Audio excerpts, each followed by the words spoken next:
걸작품은 그냥 살짝 보는 게 아니고 자세히 봐야 작가의 의도가 잘 숨겨져 있습니다. 잠깐 보고 판단하면 안 됩니다. 은혜가 우리 귀한 예배의 말씀, 누가복음 14장 15절부터 24절까지 말씀을 통해서 무엇으로 채워질 것인가 라는 제목으로 우리가 말씀의 은혜를 함께 나누기를 원합니다. 구약 성경에 보면 어떤 한 부부가 나오는데요. 남편은 온 동네 사람들에게 존경을 받았던 사람이었습니다. 그런데 그만 어느 날 남편이 세상을 먼저 떠납니다. 그 아내를 남겨두고 또 두 아들을 남겨두고 세상을 떠납니다. 지금 같으면 생명보험이라도 들어오면 사실은 좋겠는데 그런 것도 없이 그냥 빚만 잔뜩 남겨두고 세상을 떠났습니다. 살 길이 막막한 겁니다. 이 가정이 둘째 극빈자가 됐습니다. 빚쟁이들이 날마다 독촉하고 또 협박을 해왔습니다. 이에 빚을 갚지 못했던 이 아들들이 노예로 팔려나갈지도 몰랐습니다. 실제로 그런 일들이 그 당시에는 가능했던 일입니다. 이제 이렇게 힘든 상황 가운데 있었던 이 여인이 하나님께 울부짖으면서 기도했습니다만 삶에는 어떤 변화가 일어나지 않았습니다. 오히려 기도했지만 절망뿐이었다는 것입니다. 그런데 어느 날 생전에 남편과 이렇게 좋은 관계 속에 있었던 목사님 한 분이 생각이 났습니다. 그래서 그 목사님께 자신의 처지를 눈물로 흘리면서 눈물로 함께 호소를 했습니다. 목사님, 이제 저희가 이제 당장 길거리에 나가게 생겼습니다. 당장 돈을 마련하지 못하면 집은 물론이고 제 두 아들마저도 다 노예로 팔려나가게 생겼습니다. 저는 이제 나가서 돈이나 구걸해야 되는 신세가 되었습니다. 어떻게 하면 좋겠습니까? 생전에 우리 남편이 하나님을 얼마나 사랑하시는지 목사님 아시죠? 하나님께서 우리를 버리지 않으시겠죠? 목사님도 우리를 버리지 않으시겠죠? 그러자 이 목사님이 안타까운 얼굴로 이렇게 말했습니다. 그렇게 힘드신지 몰랐습니다. 그런데 집에 남은 건 없습니까? 네. 이 말을 들은 이 여인이 잠깐 황당했습니다. 아니, 지금 힘들게 하고 지금 먹고 살 게 없어서 지금 밖에 나가서 지금 구걸하게 생겼다고 하는데 집에 먹을 거 남을 거 없냐? 물어보니까 얼마나 황당하겠습니까? 이 목사님이 참 뻔뻔하다. 벼룩이 간을 빼먹으려고 그러나. 네. 아무것도 없습니다. 진짜 아무것도 없습니다. 그런데 한 가지 기억나는 게 있습니다. 선반 위에 올리브 기름병 하나가 남아있는데 그걸로 뭘 하겠습니까? 그러자 이 엘리사라는 목사님이 그 여인에게 나가서 이렇게 얘기하는 겁니다.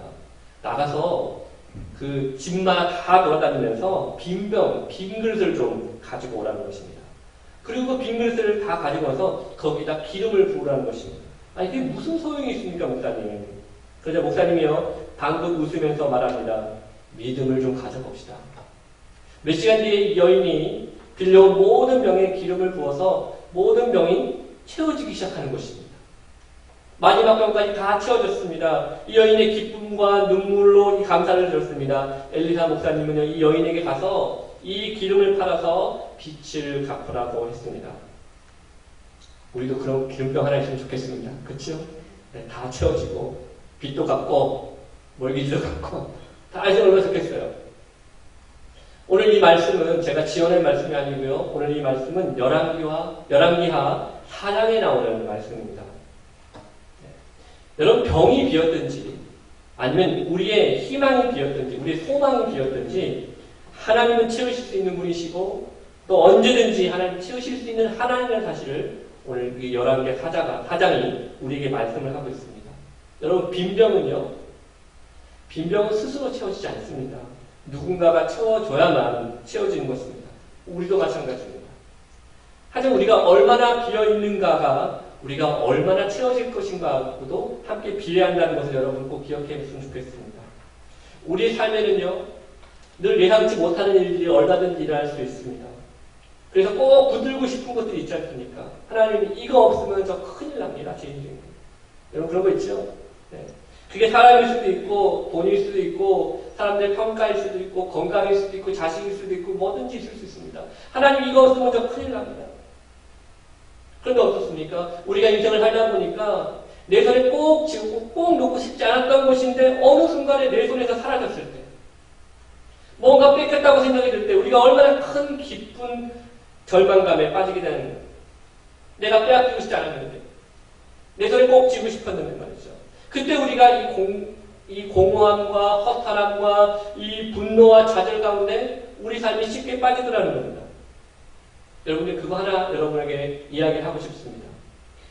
우리의 삶에요. 무엇인가가 비워지지 않으면 채워지지 않습니다. 우리 삶에 무엇인가가 비워지지 않으면 하나님이 채우시는 하나님의 방법으로 하나님 그것을 채울 수가 없다는 것입니다. 이미 우리의 삶은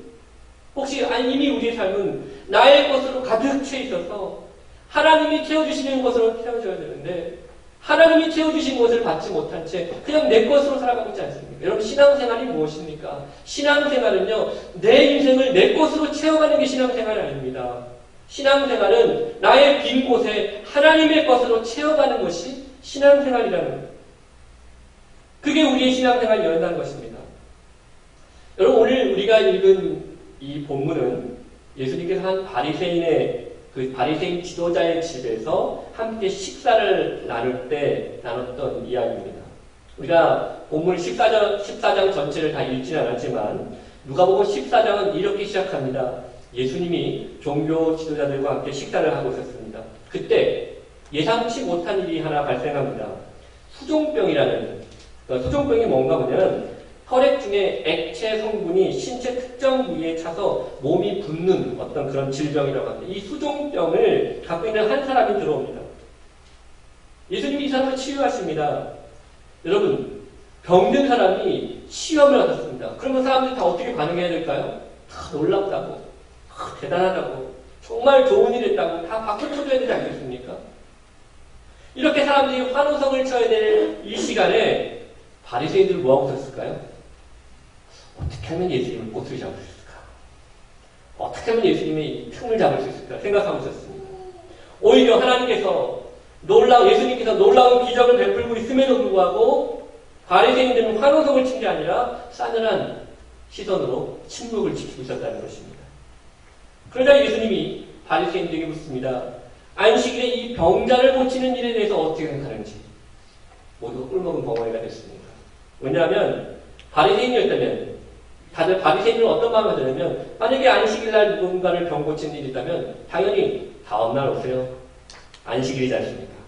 하고 보냈을 것이다. 그러니까 이 사람들은 왜 그랬을까요? 바리새인들은요 이 병든 자를 고치시는 예수님의 기적을 보면서도 어떤 기쁨도 없고 어떤 행복도 없고 그냥 비판만 하려고 했습니다. 신앙생활 그런 거 아시죠?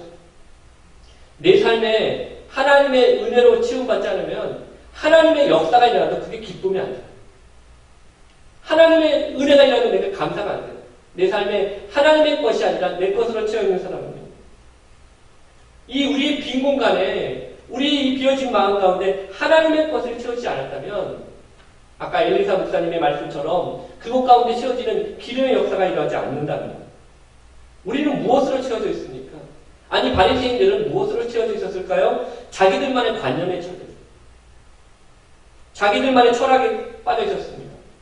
그러니까 예수님의 행동이 너무 잘못돼 보이는 거예요. 자기들의 생각에는 안식일에 그 병든 자를 고치는 것 자체가 잘못됐다고 생각하는 거예요. 죽은 자를 일으킨 세운 자일지라도 그들의 눈에 보기에는 그게 은혜가 아니고 그게 기적이 아니라 잘못된 방법이라고 생각했다는 겁니다. 여러분, 사실 이 바리새인들의 모습은요, 오늘을 살아가고 있는 우리들의 모습과도 비슷하다고 생각이 듭니다. 많은 사람들이, 어떤 사람들은 빈병이 되어서 목마름으로 하나님께서 나의 빈병 가운데, 비어진 마음 가운데 하나님의 은혜를 채워주시기를 간절히 바라는 사람도 있지만 어떤 사람들은요, 예수님에 대해서 관심이 없습니다. 여러분 주변에 그렇지 않습니까? 아니 신앙생활을 하는 우리는 어떻습니까?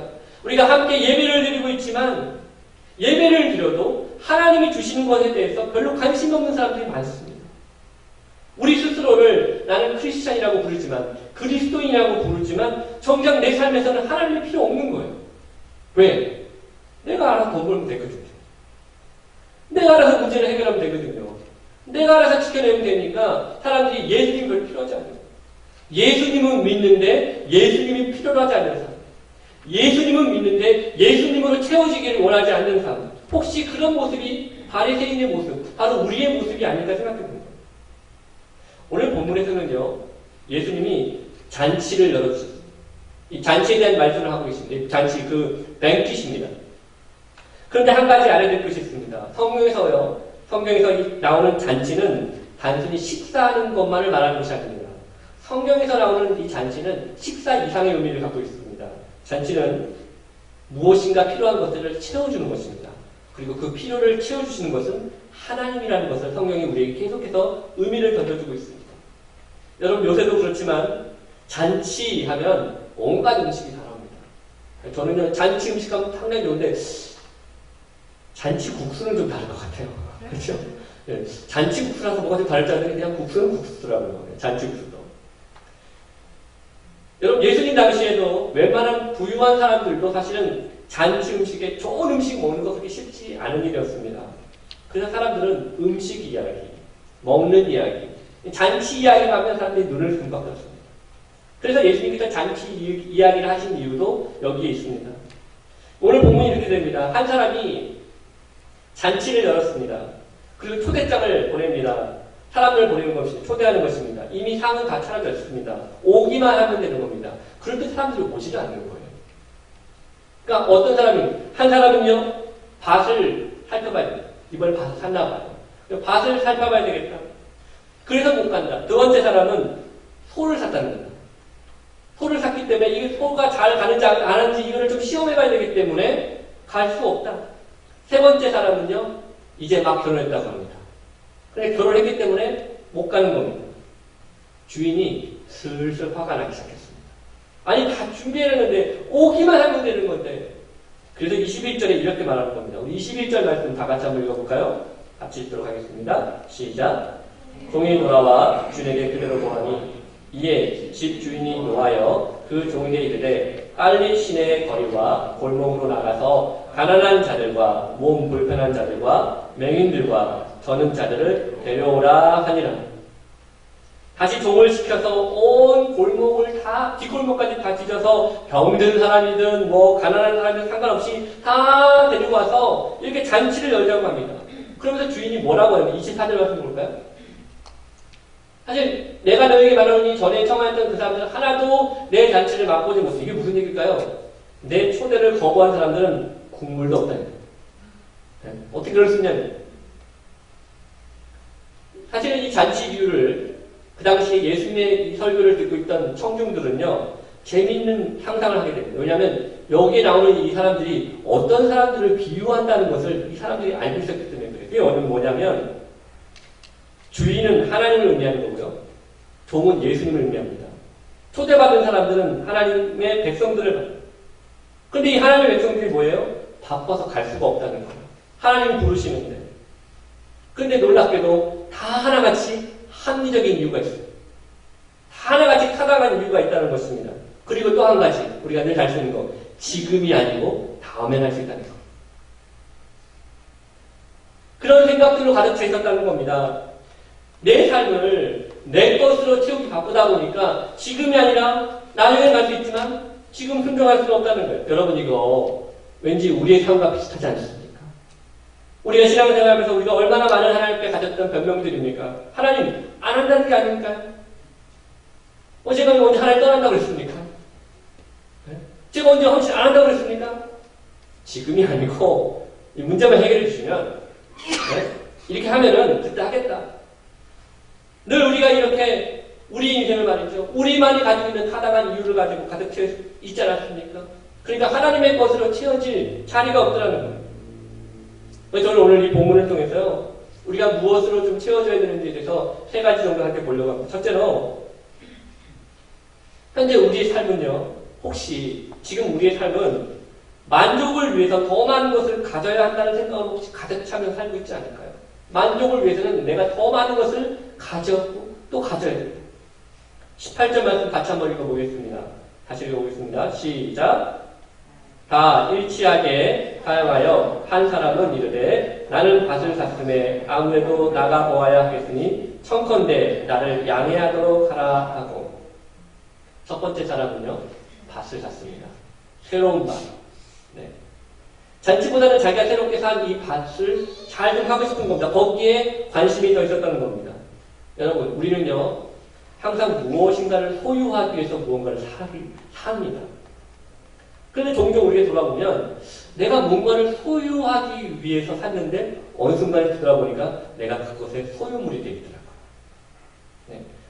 자신의 삶을 소유하기 위해서 뭔가를 열심히 살지만 우리 똑같이 그것의 소유가 돼서 그래서 이 사람도 샀지만 예수님의 초청을 거부할 만큼 바쁘고 거기에 열정이 있었습니다. 그러니까 자신의 삶의 빈 공간을 그 새로운 밭이 채워줄 것이라는 생각을 가지고 있었다는 거예요. 여러분 혹시 TV 광고를 보시면 TV 광고에 나오는 상품들이 다 그런 거 아니겠어요? TV에 나오는 광고의 내용들이 주된 내용이 뭔지 아십니까? 당신이 이걸 안 사면 당신은 부족한 사람이야. 이걸 계속해서 광고하는 겁니다. 그래서 자꾸 신상 하는 거 아니겠어요? 신상 정보하는 게 아니고 신상 새로운 상품 계속 보내주는 거 아니겠어요? 네? 여러분 우리 폰도 그렇지 않습니까? 아, 이 폰 멀쩡하고 좋은 것 같은데 지금 잘 쓰고 있다 갑자기 광고에 새로운 폰 나와보세요. 그리고 나서 몇 번을 보세요. 너무 불쌍해요.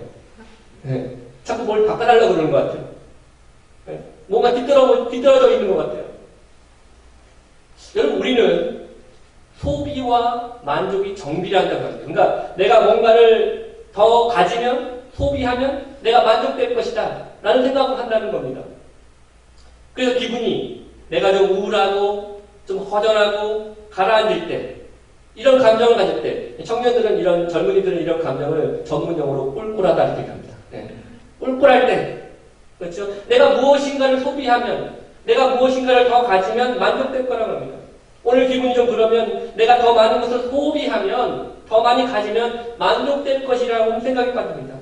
그걸 세상이 이용하는 겁니다. 그래서 계속 우리한테 업그레이드 계속 말씀하고 있는 겁니다. 이야기하고 있는 거예요. 계속 그렇게 하라고. 그게 우리 삶의 만족이라고. 그래서 우리는 뭔가를 자꾸 소유하려고 새로운 것을 가지려고 합니다. 심지어 어떤 사람들은 거기에 중독되기까지 합니다. 그래서 우리가 다 알고 있는 게 한 가지 있습니다. 부인할 수가 없습니다. 그게 뭐죠? 그 어떤 것도 나를 영원히 만족시켜줄 수 없다는 것. 내가 새로운 것을 갖고 더 많은 것을 가져봤지만 여전히 나에게는 늘 불만족이고 여전히 나는 더 많은 것을 갖고 싶어하는 마음에 사로잡혀 산다는 것. 왜 우리가 이런 삶을 살고 있을까요? 내 영혼의 구멍을 채워줄 다른 것을 찾지 못했기 때문에 그렇습니다. 내 영혼의 구멍을 채워줄 다른 것을 찾지 못하면 다른 것을 구하고 있는 것입니다. 두 번째로 혹시 우리 현재의 삶은요 바쁘게 살아야만 실패하지 않는 인생을 살 것이라는 생각으로 혹시 가득 차 있는 것은 아닐까요? 우리 19절 말씀 함께 보겠습니다. 같이 읽겠습니다. 시작.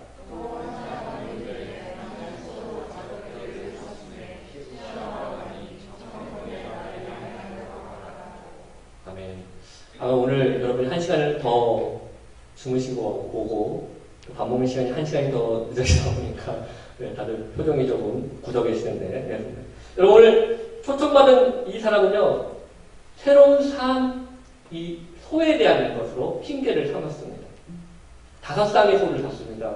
왜 샀을까요? 네, 패스 사지 않았습니다. 네, 내가 한번 잘 키워보려고. 그게 아니고 아마 열심히 살아보려고 바쁘게 한번 살아보려고 샀던 것입니다. 2012년 뉴욕타임즈의 The Busy Trap이라는 주제로, 그러니까 우리말로 하면 바쁨이라는 함정이라는 글이 실려졌는데 뭐냐면 요새 사람들은요 요새 어떻게 지내세요? 라고 물어보면 이렇게 말하는 거를 자기 감에 아니로 삼는다는 거예요. 바빠요. 바쁩니다. 바쁘게 살아요. 바빠서 미칠 것 같아요. 이런 대답을 한다는 겁니다. 이게 왜 그러냐면 마치 내가 바쁘게 사는 것만큼 내 삶에 랭크가 주어지는 것 같은 거예요. 내가 바쁘게 산다는 것은 마치 내가 내 인생을 의미 있게 살고 있다, 가치 있게 살고 있다는 것을 보여준다는 것처럼 느끼기 때문에 그래요. 그래서 내가 바쁘게 안 사면 나는 왠지 루저가 되는 것 같고 나는 왠지 떨어지는 것 같고 그래서 사람들은요, 젊은이들은, 많은 사람들은 자신의 야망이나 욕구, 걱정 때문에 바쁘게 삽니다. 많은 일들을 합니다. 그래서 바쁘지 않으면 왠지 불안한 거예요. 왠지 잘못될 것 같고 왠지 두렵다는 것입니다. 어떤 통계에 보면 우리가 평생에 14년 정도를 인터넷에 접속되어 있다고 해요. 근데 거기다가 TV 보는 것까지 다 포함하면 우리 인생의 4분의 1 정도를 모니터 앞에 앉아 있는 겁니다. IDC라는 조사기관에서 의하면 스마트폰의 사용자 중에 80%가요, 아침에 눈을 떠서 15분 안에 꼭 전화기를 확인한다고 합니다. 뭐가 바쁘다고? 15분 너무 길어요. 지금 생각하면 15분도 아니에요. 눈 뜨면 바로 확인하는 거죠. 여기 앉아 계신 분 중에 4명 중에 1명은 꼭 화장실 갈 때도 화장실 갈 때도 셀폰을 가져가야 됩니다. 안 그러면 불안하네요. 네, 뭔가가 있어야 되는 것입니다. 여러분 왜 그렇습니까? 바빠서 정신없는 삶, 스케줄이 꽉 차 있는 삶, 그게 내 인생에 뭔가 만족이 될 거라 생각합니다. 내가 그렇게 살아야 될 거라 생각합니다. 그래서 그렇게 잔치에 초청이 와도 갈 수 없다는 것. 심지어 그것이 하나님의 잔치에 초청을 받아도 갈 수 없다는 것. 이게 비극이라는 사실을 모르는 거예요. 이게 비극이라는 사실을 모르는 겁니다. 세상을 따라서 속도를 맞추느라고 하나님과의 관계가 멀어지고 있음에도 불구하고 하나님과 함께 걷고 있지 못하는 걸 알면서도 그게 비극이라고 느끼지 않는다. 그게 잘못된 일이라고 느끼지 않는다는 겁니다. 그런 일에 대해서 둔감하게 살아가더라는 겁니다. 혹시 우리 삶은 그렇습니까? 우리는 무엇으로 채워져 있는 것입니까? 마지막 세 번째로, 혹시 현재 나의 삶은 하나님과의 관계보다 사람과의 관계 속에서 더 채움받고 싶은 생각으로 가득 차 있지는 않습니까? 우리 20절 말씀 같이 한번 읽어보겠습니다. 시작. 또 한 사람은 이르되 나는 장가 들었으니 그러므로 같이 못하겠노라 하는지라. 이 세 번째 사람은 사실은 좀 비난하기 좀 쉽지 않습니다. 왜냐하면 결혼하는 거잖아요. 축하해줘야 되는 거 아니겠습니까? 어떤 목사님이 설교 중에 이런 얘기 하셨거든요. 청년들한테 이런 얘기 했다고 그래요. 결혼할 사람 멀리서 찾지 말고 반경 1마일 내에 꼭 결혼할 사람 있다는 거예요. 반경 1마일 내에. 그랬더니 이제 자매들이 밖을 주변에 이렇게 보기 시작하더라고요. 그게 막 절망해요. 네. 한숨 쉬고 막 그러더라고요. 그래도 이 사람은 그 어려운 일을 해냈지 않습니까? 그렇죠? 그 어려운 일을 해냈지 않습니까? 우리 이렇게 어려워하는 그 일을 했지 않습니까? 그러면 결혼을 하면요, 저도 봤지만 해야 할 일이 많고 준비해야 될 일도 많고 챙겨야 될 일도 많습니다. 그러니까 그 다음에 참석하겠다는 게 뭐가 그렇게 비난받고 정죄받아야 할 일이겠습니까? 여러분, 우리가 지금까지 우리 세상을 살면서 우리가 얼마나 많은 세상 노래를 듣고 살았습니까? 그 세상 노래 중에 대부분의 많은 노래들이 다 사랑 노래입니다. 그렇지 않아요? 근데 이 사랑 노래 속에 뭐가 담겨져 있냐면, 내가 누군가를 만나서 나의 이 빈자리가, 나의 빈 마음이 그 누군가의 사랑을 받아서 채워질 것이라는 그런 생각을 하는 겁니다. 그러니까 물론 결혼하는 것도 그렇게 느끼는 겁니다. 물론 결혼은 하나님 주시는 가장 큰 선물은 아니에요. 왜냐하면 사람이 우리의 빈 마음을, 우리의 빈 공간을 채울 수는 없기 때문에. 게리 토머스라는 사람이 쓴 연애학교라는 책에 이런 얘기가 있습니다. 이 결혼을 뭐라고 표현하고 있냐면 모래시계에 비유를 하는 겁니다. 여러분, 모래시계 어떻습니까? 모래를 시계를 두고 거꾸로 두면 어떻게 되죠? 처음에는 천천히 내려갑니다. 이게 없어지나 싶을 정도로 천천히 내려가는 겁니다. 네. 결혼 처음에 딱 하면 상대가 그렇게 완벽해 보입니다. 이 사람 말고 내가 살 사람이 없었구나, 잘했다 생각하고 막 하는데, 결혼하고 나서부터 이제 모래시계가 뒤집어지면 어떻게 됩니까? 약 한 12개월에서 18개월 정도가 지나면 이제 내가 밑바닥을 보기 시작하는 겁니다. 네. 그러면서 뭘 생각하냐면 감정이, 우리 마음의 감정이 그렇지 않습니까? 내가 도대체 무슨 문제가 있었길래, 그렇죠? 뭐가 좋았다고 내가 이렇게 결혼을 해놨다고. 이 사람들 뭘 바랬다고. 이 사람이 나의 빈 공간, 내 인생의 빈 공간을 채워줄 거라고. 어떤 사람이 내 인생의 공간을 채워줄 거라고. 사람과의 관계가 내 인생의 빈 공간을 채워줄 거라고 그렇게 생각하지 않았습니까? 여러분, 지금 예수님의 잔치를 거부하고 있었던 이유가 무엇입니까? 자신의 삶에 하나님의 자리가 아니라 하나님이 있어야 될 자리에 사람이 존재하고 있었을 때, 그때 우리가 하나님의 잔치에, 하나님의 부르심에 순종하지 못하더라고요. 아까도 말씀드렸다시피 예수님의 잔치는 우리의 필요를 채우시기 위해서 베풀어 주시는 하나님의 잔치입니다. 그래서 계속해서 우리를 부르시는 거예요. 왜냐하면 우리는 다 주님이 필요한 사람들이거든요. 그래서 그분이 우리를 부르셔서 돈도 사람도 명예도 아니라 성령으로 우리를 변화시키시고 우리를 채워주기를 원하십니다. 사람의 방법이 아니라 하나님의 방식으로 우리의 삶을 변화시키시고 채워주기를 원하십니다. 이게 하나님의 잔치의 의미입니다. 여러분, 사도 바울은요, 에베소 교인들을 향해서 이렇게 표현하고 있어요. 에베소 5장 18절에 보면 이렇게 표현하고 있습니다. 술 취하지 마라. 이는 방탕한 것이니 오직 성령으로 충만함을 받다. 여러분, 술 취한 것과 성령 충만한 것에 공통점이 있습니다. 뭔지 아십니까? 둘 다 익사이딩해요. 예. 익사이딩합니다. 뭔가 좀 채워진 것 같아요. 뭔가 좀 할 수 있는 것 같아요. 여러분, 근데 술 취함은 거짓된 만족을 주는 겁니다. 그렇게 착각하게 만드는 거예요. 살다 보면 우리가 위로가 필요할 때가 있습니다. 살다 보면 우리가 용기가 필요할 때가 있습니다. 그런데 그럴 때마다 우리가 사람이 주는, 세상이 주는 용기와 위로를 구하고 있다면 진짜 우리 하나님 주시는 진짜 신령한 용기와 위로를 경험할 수 있는 기회를 우리가 잊고 사는 겁니다. 여러분, 하나님께 간구하는 사람, 하나님을 의지하는 사람에게 하나님께서 분명히 성령을 통해서 위로함을 주시고 그 삶에 용기를 허락해 주시는 겁니다. 여러분, 예수님이 붙잡히시던 날에 제자들 뭐하고 있었습니까? 신을 다 도망갔습니다. 그런데 그들에게 성령의 역사가 일어났고 하나님이 위로하시고 용기가 일어나니까 위험 앞에서도 그들이 담대하게 변화되더라는 것입니다. 여러분, 우리의 삶에 혹시 스트레스가 있지 않습니까? 뭔가 해도 계속 채워지지 않는 것 때문에 불안하고 그것 때문에 스트레스 받는 그런 모습들이 있습니까? 그렇다면 우리가 구해야 될 것은 성령 하나님께 평안함을 구하는 것입니다. 하나님께 평안함을 구하는 것입니다. 세상적인 방법으로 나를 위로하려고 하지 마십시오. 그 어떤 것도 나를 완벽하게 위로할 수 없습니다. 첫맛은 달지만 끝맛은 항상 쓴 겁니다. 괴로운 것입니다. 그게 세상의 방식입니다. 에베소서 5장 18절에 있는 술 취하지 말고 성령의 충만함을 받으라 할 때 이 동사는요, 현재 시제 그리고 수동태 명령형의 동사를 가지고 있습니다. 명령이라는 것이 무엇입니까? 옵션이 아니라는 거예요. 성령의 충만함을 받는 것은 그리스도인에게 있어서 옵션이 아니라 우리가 반드시 해야 될 일이라는 것입니다. 상황이 어쨌든 간에.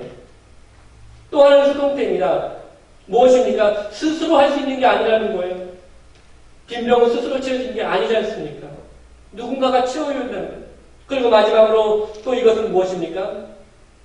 현재 시제라는 거예요. 현재 시제는 과거에 한번 받았던 은혜가 아니라는 거예요. 여러분, 우리가 신앙생활하는 것은 과거에 내가 신앙생활 잘했고 과거에 내가 하나님 말씀을 은혜를 받았다는 것으로 끝나는 것이 아니라 계속해서 우리의 삶에 주어지는 겁니다. 여러분, 오늘 우리에게 주어진 예수님의 잔치의 비유를 통해서 우리가 무엇을 깨달을까요?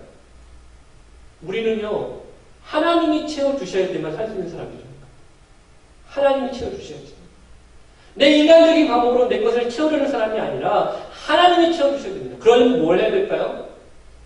내게 가득 차 있는 것들을 비워내는 시간이 필요하다는 것. 어떻게 비워냅니까? 바쁘게 사는 것, 그것이 설령 하나님과 관계를 멀어지게 할지라도 그렇게 살지 않으면 내가 인생이 실패할 것 같다는 그 불안감을 내려놔야 됩니다. 또 더 많이 가져야만, 더 새로운 것을 가져야만 내가 만족해질 것이라는 생각도 버려야 됩니다. 또한 사람으로, 세상의 방법으로 나를 위로하고 내게 용기를 주려고 했던 모든 방법들도 내려놔야 될 것입니다. 왜냐하면 그래야만 하나님이 주시는 진정한 용기와 위로가 무엇인지를 깨닫게 되기 때문입니다. 사랑하는 성도 여러분, 오늘 하나님 앞에 우리가 드려야 될 이 예배 가운데 하나님이 찾으시는 사람도 있습니다. 어떤 사람인지 아십니까? 자기의 의로 가득 차 있는 사람들이 아닙니다. 하나님이 찾으시는 사람은 내 인생에 문제가 없어.